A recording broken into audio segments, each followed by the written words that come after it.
Hello viewers, আসসালামু আলাইকুম। রাব্বি spicy kitchen চ্যানেলের পক্ষ থেকে আপনাদের সকলকে জানাই আন্তরিক শুভেচ্ছা ও অভিনন্দন। বন্ধুরা কেমন আছেন সবাই? আশা করছি সবাই ভালো আছেন। আজকে আপনাদের সঙ্গে শেয়ার করতে যাচ্ছি রেস্টুরেন্টে তৈরি করা রসকদম মিষ্টির রেসিপি।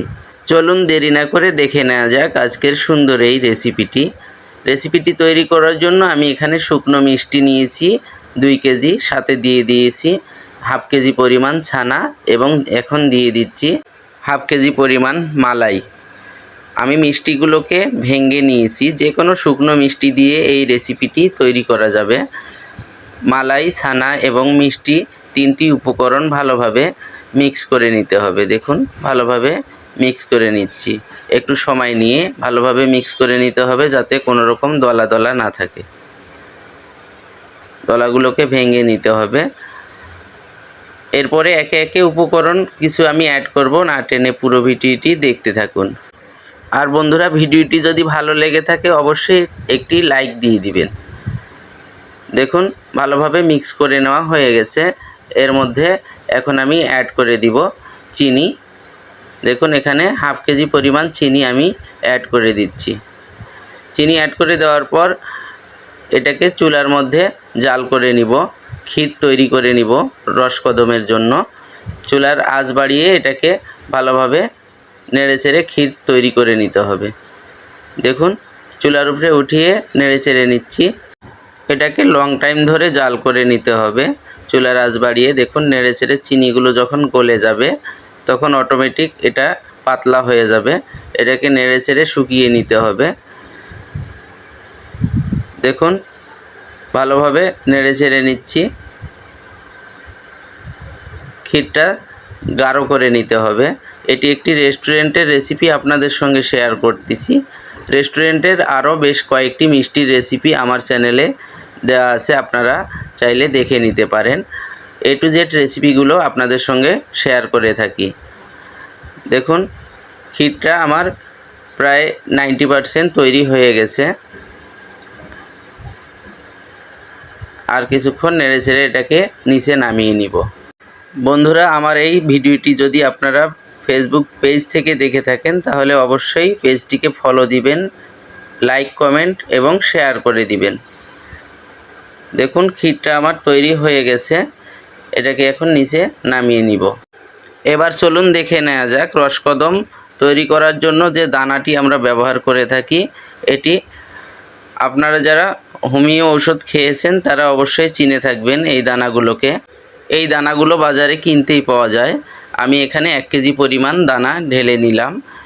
এগুলোর মধ্যে এখন রসকদম আমি মেখে নিব।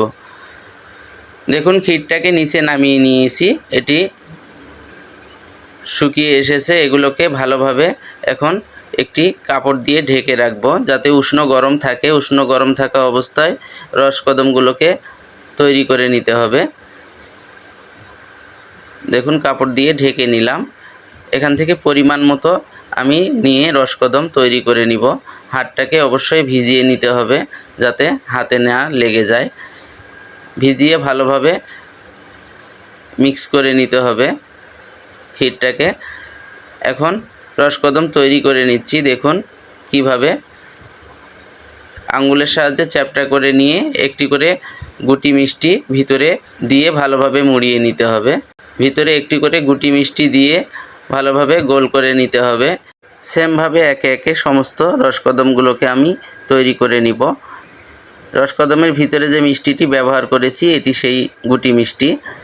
দেখুন রসকদম তৈরি করার পর ভালোভাবে এগুলোকে গোল গোল করে নিতে হবে। গোল করে নিয়ে এই দানার মধ্যে দিয়ে ভালোভাবে দানাগুলোকে লাগিয়ে নিতে হবে।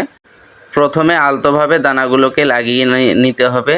এরপরে 2টি করে হাতে নিয়ে ভালোভাবে চাপ দিয়ে দিয়ে গোল করে নিতে হবে যাতে করে দানাগুলো রসকদমের সঙ্গে বসে যায়। দেখুন চলুন আবারও দেখে নেওয়া যাক কিভাবে দানাগুলো লাগিয়ে নিই। প্রথমে আলতোভাবে এরকম করে নেড়েচেড়ে লাগিয়ে নিতে হবে দানাগুলোকে। তারপরে হাতের মধ্যে নিয়ে এগুলোকে গোল গোল করে দানাগুলো বসিয়ে দিতে হবে। দেখুন সেমভাবে আমি সমস্ত রসকদমে দানা লাগিয়ে নিয়েছি। দেখুন কত সুন্দর হয়েছে আজকের আমার এই রসকদম মিষ্টির রেসিপি। এই মিষ্টিটি দেখতে যতটা সুন্দর, খেতে অত্যন্ত মজার হয়ে থাকে। এই রেসিপিটি একবার হলেও আপনারা বাসায় ট্রাই করবেন। রেস্টুরেন্ট কিংবা বাসার যে কোনো রেসিপি পেতে আমার চ্যানেলটিকে লাইক ও সাবস্ক্রাইব করবেন। ভালো থাকবেন, সুস্থ থাকবেন। আবারও দেখা হবে রেস্টুরেন্ট কিংবা বাসার নতুন কোনো এক রেসিপি নিয়ে। আসসালামু আলাইকুম রহমতুল্লাহি ওয়া বারাকাতুহু।